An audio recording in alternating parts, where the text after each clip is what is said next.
Hello guys, मैं आप सबसे एक बात कहना चाहती हूँ कि रोहित चंदेल के बारे में लोग सोशल मीडिया में न जाने क्या क्या खबरें डाल रहे हैं। हमें रियलिटी पता नहीं, क्या उसने सच में कुछ गलत किया है या नहीं किया है।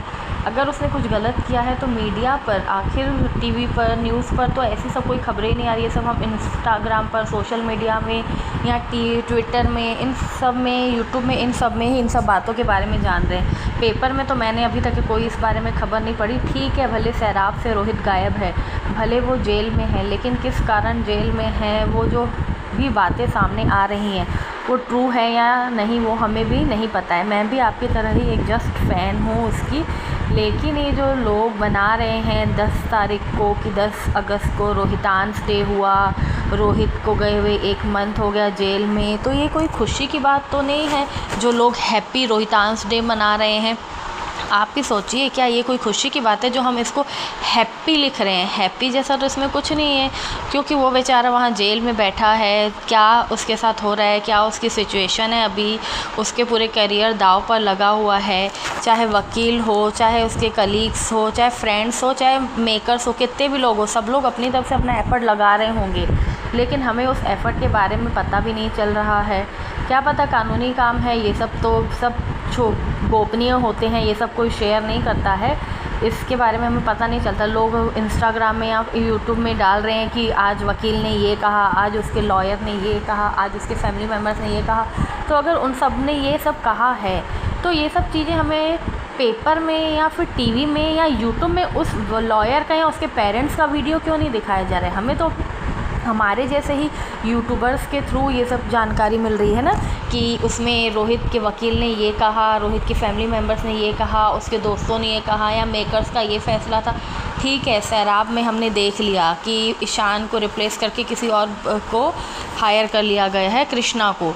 ठीक है, वो अपनी जगह अपना रोल प्ले कर रहा है, रोहित अपनी जगह अपना रोल प्ले कर रहा था, लेकिन रोहित की जगह तो ऑब्वियसली कृष्णा नहीं ले सकता, क्योंकि मैं भी रोहित की फ़ैन हूँ। जिस तरह से रोहित का सैराब में किरदार था, जिस तरह से उसकी आँखें, उसका फेस, उसका बोलना, जिस तरह से उसका स्टाइल था, वो उसको कृष्णा फॉलो नहीं कर सकता, क्योंकि हर एक एक्टर की अपनी पहचान होती है।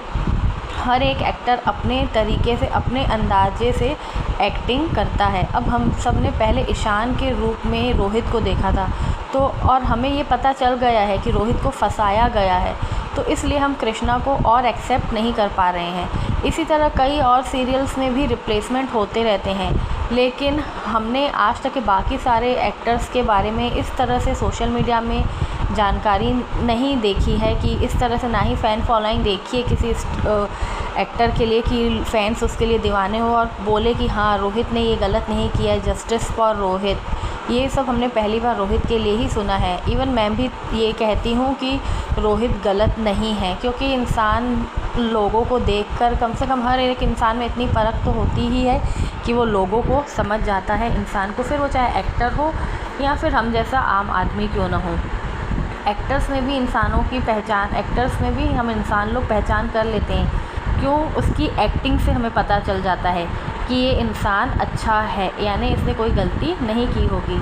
तो मैं यही कहना चाहूँगी कि अगर प्लीज़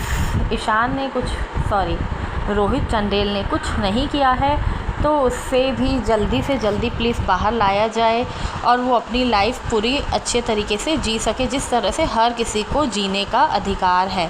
हम देखते हैं बहुत सारे लोग क्रिमिनल रहते हैं, जो क्राइम करते हैं बहुत सारे, तो वो तो आज़ादी से घूमते हैं, पर ये रोहित को पता नहीं क्यों 1 महीने तक, इतने दिन हो गए हैं कि जेल में ही रखा गया है।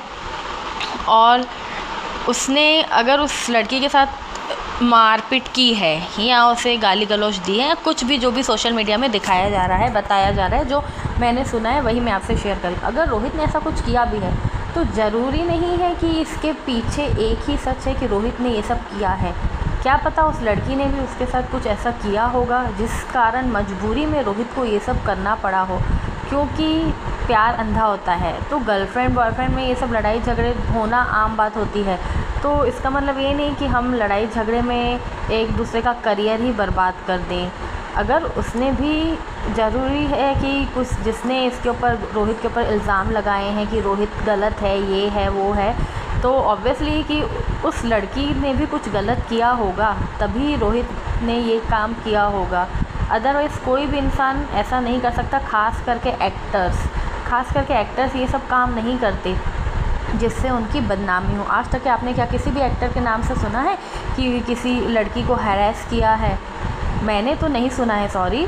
आप लोगों ने अगर सुना होगा तो वो आपको पता मुझसे बेटर। मैंने जब से अब से यूट्यूब स्टार्ट किया है, देखा है, जाना है, तो मैंने तो किसी भी एक्टर्स के बारे में या टीवी न्यूज़ में कभी भी किसी एक्टर के बारे में नहीं सोचा है कि किसी लड़की को हरास किया है या किसी बच्ची को गलत बिहेवियर से बात की हो।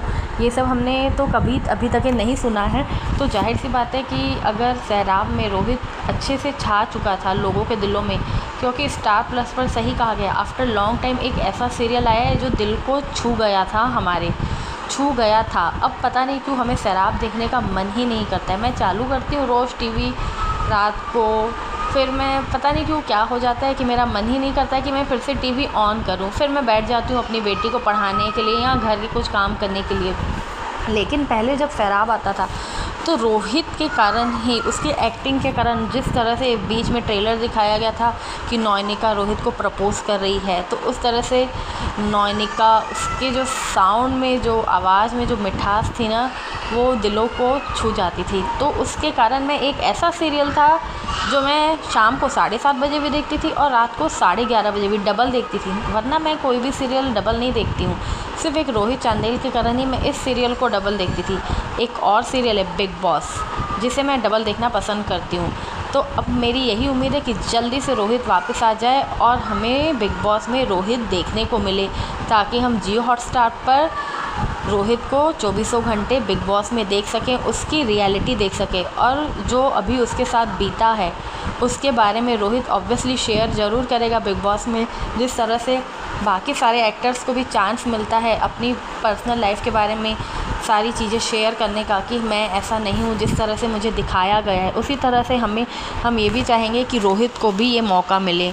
तो आप सब भी गॉड से प्रे करिए कि रोहित जल्दी से वापस आ जाए। और प्लीज़ ये जो हैप्पी रोहितांस डे है, ये चीज़ मुझे अच्छी नहीं लग रही है कि हैप्पी, अब सबका अपना अपना पर्सनल बातें करने का तरीका है या पर्सनल नेचर है कि वो हैप्पी मान रहे हैं इन सब चीज़ों को, लेकिन मुझे ये हैप्पी नहीं लगा, क्योंकि वो बेचारा वहाँ पे दुखी है और हम यहाँ हैप्पी रोहितांस डे मना रहे हैं। वो 33 दिनों से जेल में बैठा है और हम यहाँ उसको हैप्पी डेट मनाएं? नहीं, ये तो हैप्पी डेट नहीं थी, ये तो सब सारे फैंस के लिए एक बैड डेट थी, 10 जुलाई, जिसमें रोहित हट गया और रोहित की बजाय कृष्णा जी आ गए। वो अपना रोल प्ले कर रहे हैं, लेकिन सबकी अपनी अपनी कहानी है, सबकी अपनी लाइफ है। मेकर्स को भी अपना शो आगे बढ़ाना है, पीछे तो करना नहीं है।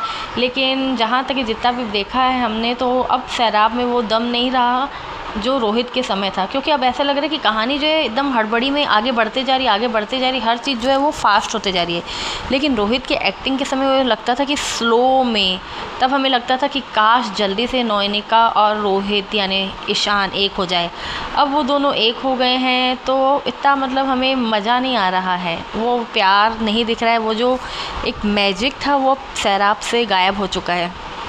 तो गाइस, बस मैं यही कहूँगी कि जल्दी से जल्दी रोहित वापस आ जाए और हम उसे बिग बॉस में देखें, क्योंकि सैराब में जाहिर सी बात है मेकर्स ने किसी और को हायर कर लिया है, तो पेपर वर्क होते ही हैं। तो अब कॉन्ट्रैक्ट अगर कृष्णा के साथ साइन हो चुका है तो उसके बदले अब रोहित तो आ नहीं सकता। रोहित के साथ भी कॉन्ट्रैक्ट हुआ होगा जब, तो उसमें यही हुआ होगा कि अगर आपको हम रिप्लेस तब करेंगे जब कोई एमरजेंसी होगी, जिस तरह से अभी रोहित के साथ एमरजेंसी हो गई, इसी कारण उसे रिप्लेस कर दिया गया। अदरवाइज़ मेकर्स भी उसे रिप्लेस नहीं करते, क्योंकि वो एक अच्छा स्टार है।